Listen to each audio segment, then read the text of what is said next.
What's up, YouTube? Today we're talking specifically about mascots, talking about which mascots are best for guards. Now, mascots as a whole, we know, mascots, they're supposed to be just a visual thing, but of course, that's not how it goes. If you've ever seen a center with like that big, wizard mascot, or a center with, what's some other giant ones? The wizard one, the magic one, any center that puts on one of those giant, burly mascots, you can actually tell they're wearing it, It seems like they set bigger bodies. They take up more of the floor, especially with that Wizards one. It feels like they take up the whole entire court. They'll set big bodies. It's just like they'll clip people because the mascot is actually making them bigger, even though, NBA 2K, they say it doesn't affect that. We all know it does. I mean, if you've ever had a slasher with a mascot, people will be playing wagers, and you see we're playing against a pretty good team. Pass first guard and a glass cleaning lock, basically 2 shooting lockdowns.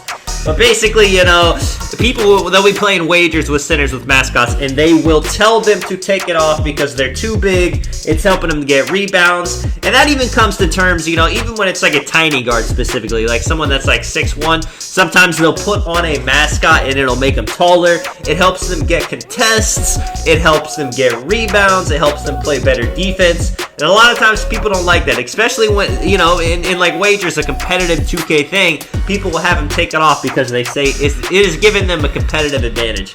Now, what is the best mascot for a guard? Now, I am not a mascot. I cannot lie. It takes a lot of playing hours, and between, all the stuff I do and then, spending time making videos, I did not have time to hit Elite 3 this year, unfortunately, but I know a lot of people that are, as I hit a nice green light right there on the 5K court. I know a lot of people that are mascots.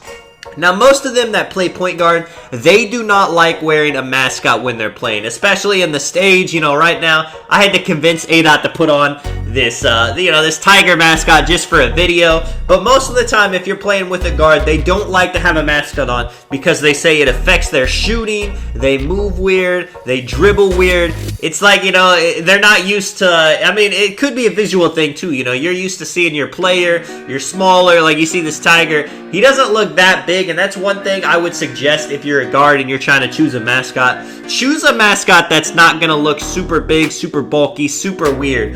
Like if you're a two-way slasher playmaker, as A-Dot is right here, the tiger doesn't make him look that much. Not tiger. The lion doesn't make him look that much, that much different compared to what he normally does. Now, he's got a tail, he's got a big-ass head, but, for the most part, he looks pretty, like a normal 2K player. But say he had the, let's say he had the Wizards one. I keep going back to that one. But then he'd be really bulky, and say he chooses one with super long arms, and then he'd be clipping through the dribbling. If he's using a shot meter, the shot meter would be inside the mascot. He'd be really struggling.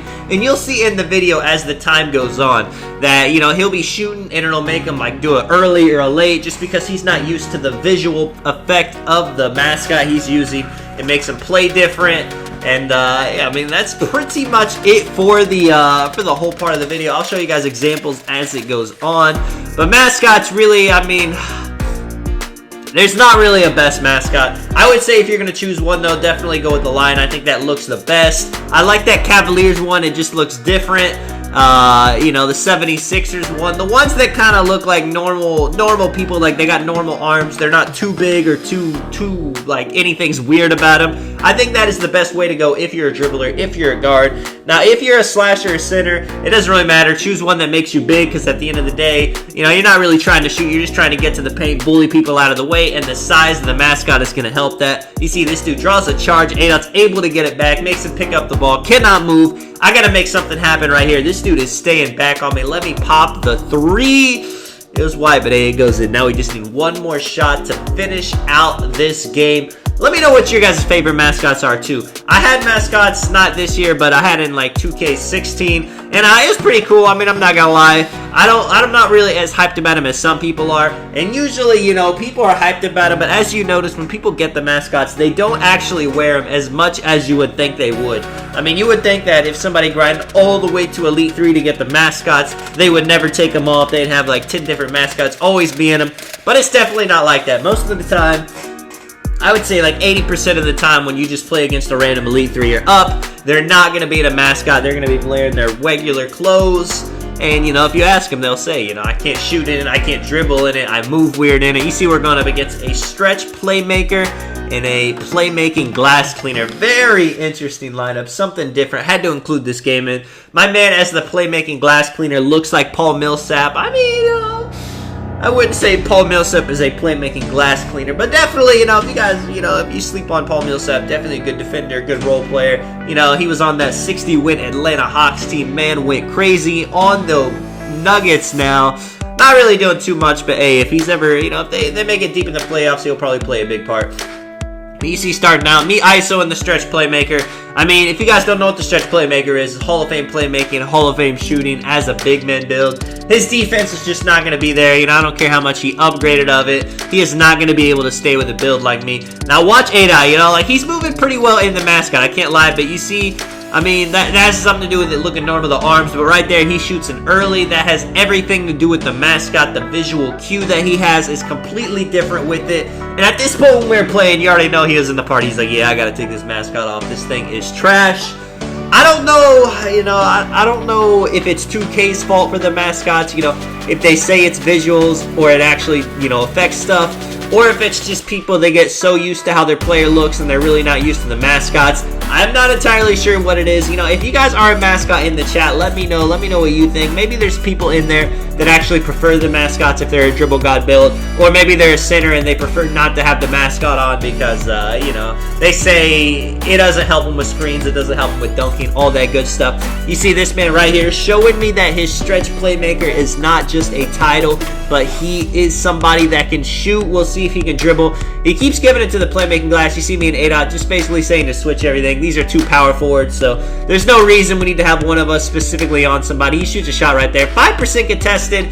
Now, unfortunately, it will be a little bit tough for ADOT to get boards over a playmaking glass cleaner. So, if possible, we definitely want to keep me on them just for rebounding's sake. 5-4. These guys actually played a surprisingly good game.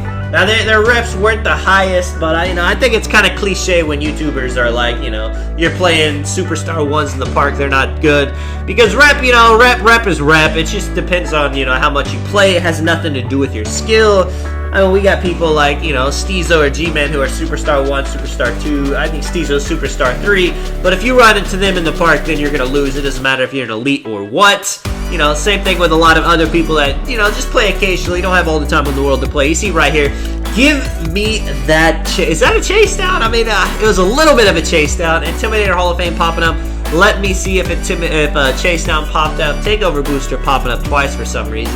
Rim protector, yeah, I don't think that counted as a chase down. But that looked good. 2 seconds left. He's got to throw something up. Terrible shot. Can we get the board? It comes to me, thank goodness. Activate that slashing takeover. Dot and A-Dot. It is always a nervous sight when he shoots with a mascot on. I cannot lie. And, you know, now we're in a tough situation because it's 10-4. We have missed some open threes, and these guys are getting momentum. If they get too many more points, you know, I activated my slashing takeover. It will help with the defense, you know, the defense aspect of the game, but I would have liked to have it for offense. I cannot lie. The playmaking glass flowing right on at it. Right at A-Dot's head. He misses the shot, though. I'm switching on to the play glass right here. Jumping. Tough situation. 12 points. We have 4. We need to stop. And they're probably going to let A-Dot shoot. I mean, they've seen him miss a couple shots. If I'm going in the paint with slash and takeover, they're probably going to risk it. Even these guys probably know that maybe he can't shoot because he's wearing a mascot. And another thing, you know, mascots aren't as intimidating. I feel like in 2K17, 2K19, if someone had a mascot, then you were afraid of them. I feel like a lot more people got mascots in NBA 2K20, which, you know, is as should be. You know, everybody should have a chance to get it. You know, when they had 2K... Ooh, I take a terrible shot there. What am I doing? But in 2K19, when you had to be like a 98 to get mascots, that was a pretty tough thing to attain. This year, you know, Elite 3 with all the double rep, it actually wasn't too bad. Me and A-Dot making crazy bailout passes. I am missing another shot. How much more ugly could the game get? Could we salvage this reverse layup right there?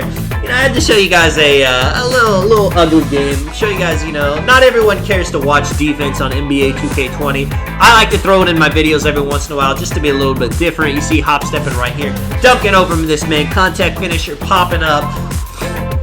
Yeah, man, 12-8. We have taken the momentum now. I'm sure he thought he played amazing defense. Telling A-Dot, you know, if you get open, take a shot. We just need you to hit one so they actually pay attention to you. Hitting him with some saucy dribble moves. You know, me, I'm cutting. I figured he was going to shoot right there. Usually when he does that step back and they back up, you know, it's always a shot. If you could guess your teammates' tendencies, it definitely helps. Like right there, if he would have missed that, I would have had board. If I wouldn't have cut and he would have missed that, that would have been a free board for them.